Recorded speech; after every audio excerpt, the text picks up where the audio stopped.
السلام علیکم ناظرین، اگر کسی سرکاری ملازم کی دوران سروس ناگہانی وفات ہو جائے تو اس کے گھر میں مالی اور جذباتی زلزلہ آ جاتا ہے، لیکن حقیقت یہ ہے کہ حکومت نے اہل خانہ کے لیے ایک مضبوط اور جامع پیکیج پہلے ہی نافذ کر رکھا ہے۔ افسوس کی بات یہ ہے کہ ہزاروں خاندان آج بھی ان حقوق سے ناواقف رہتے ہیں، جس کے باعث وہ اپنی قانونی سہولتیں حاصل نہیں کر پاتے۔ یہی وجہ ہے کہ اس موضوع پر بات کرنا نہایت ضروری ہے تاکہ ہر خاندان اپنا حق بغیر رکاوٹ کے حاصل کر سکے۔ یہ پیکیج 22 فروری 2017 سے نافذ ہے اور اس میں کل 12 اہم فوائد شامل ہیں جو براہ راست مرحوم ملازم کے اہل خانہ کی مالی اور سماجی حفاظت کے لیے بنائے گئے ہیں۔ سب سے اہم اور فوری سہولت کیش گرانٹ ہے جو پے اسکیل کے مطابق ہے۔ اسکیل 1 سے 4 کے لیے 16 لاکھ، 5 سے 10 کے لیے 19 لاکھ، 11 سے 15 کے لیے 22 لاکھ، جبکہ 16 اور 17 کے لیے 25 لاکھ روپے دیے جاتے ہیں۔ مزید آگے بڑھیں تو اسکیل 18 اور 19 کے اہل خانہ کو 34 لاکھ، جبکہ اسکیل 20 اور اس سے اوپر کے ملازمین کے لیے 40 لاکھ روپے کی خطیر رقم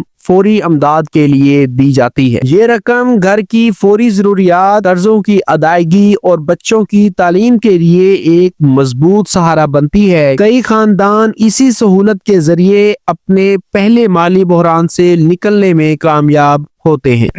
صرف نقد امداد ہی نہیں بلکہ حکومت مرحوم ملازم کی تنخواہ بھی اسی کی سپر انوینشن تاریخ تک اہل خانہ کو فراہم کرتی رہتی ہے۔ اس میں سالانہ اضافہ بھی شامل ہوتا ہے تاکہ مہنگائی کے دباؤ کے باوجود خاندان کے مالی معاملات متاثر نہ ہوں۔ یہ سہولت وفات کے بعد بھی گھر کو وہی معاشی استحکام دیتی ہے جو ملازم کی زندگی میں موجود تھا۔ سپر انوینشن کے بعد اہل خانہ کو پینشن بھی جاری رہتی ہے جو پنجاب سروس پینشن رول 1967 کے تحت دی جاتی ہے۔ سپر انوینشن کے بعد اہل خانہ کو پینشن بھی جاری رہتی ہے جو Punjab civil services pension rules 1967 کے تحت دی جاتی ہے۔ اس پینشن کا مقصد یہ ہے کہ خاندان کو طویل المدتی مالی تحفظ حاصل رہے۔ بہت سے خاندانوں کے لیے یہی پینشن مستقبل کی آخری امید ثابت ہوتی ہے۔ رہائش کی سہولت بھی ایک اہم حق ہے جو سپر انوینشن عمر تک جاری رہتی ہے۔ پنجاب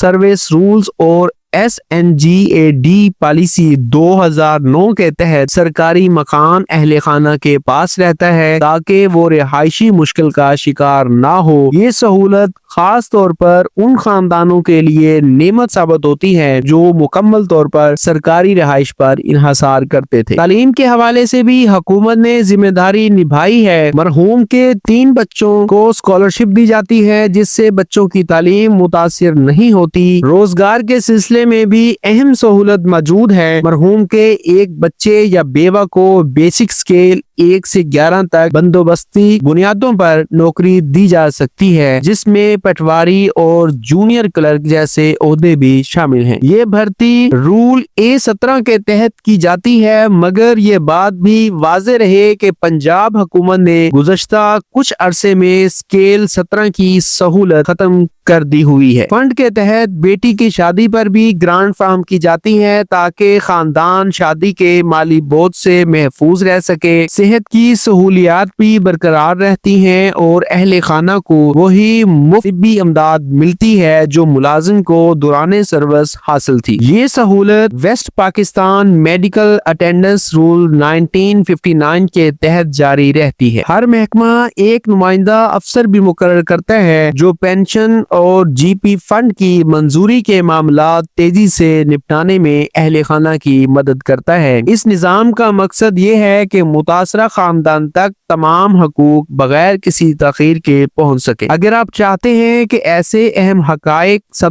تک پہنچیں تو اس ویڈیو کو لازمی لائک کریں، شیئر کریں اور چینل کو سبسکرائب کریں۔ آپ کا ایک قدم کسی ضرورت مند خاندان کے لیے امید کی کرن بن سکتا ہے۔ اللہ حافظ۔